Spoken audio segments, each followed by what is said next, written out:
Derken taşların bina Göngül kınatın kıtarı Ebemkin avitin ustuna Ben Irak ayandan iyebey Kınatta tabalar Doksunu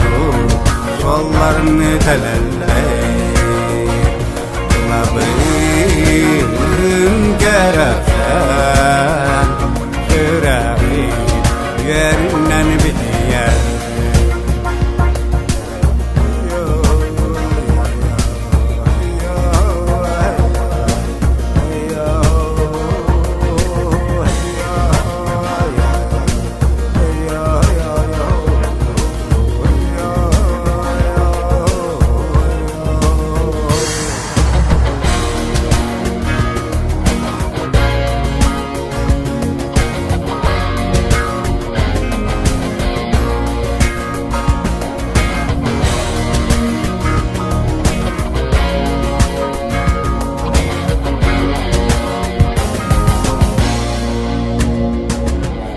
Seri yolaktan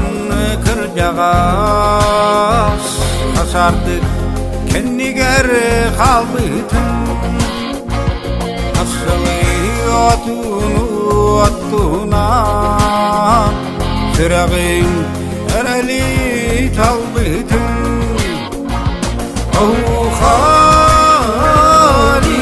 Haliletler Doksunluktan paray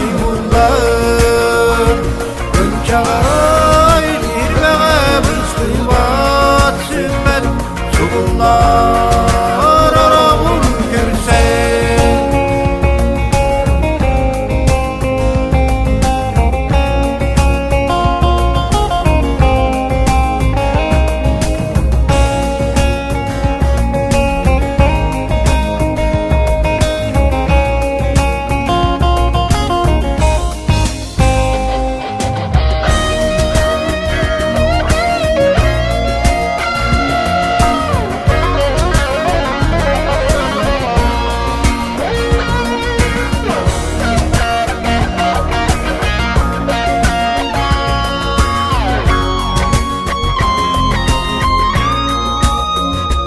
Sandarar sağın sarıla Sünen sılları serpi Kıyıktar davur testara Tundaram toygun toyahlar Kimsüden erer bağlara Ol gümen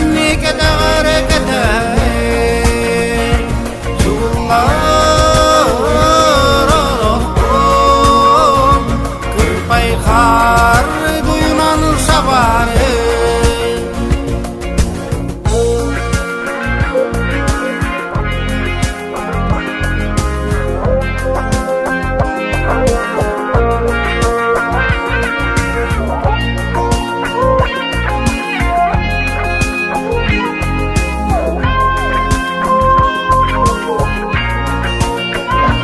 Oh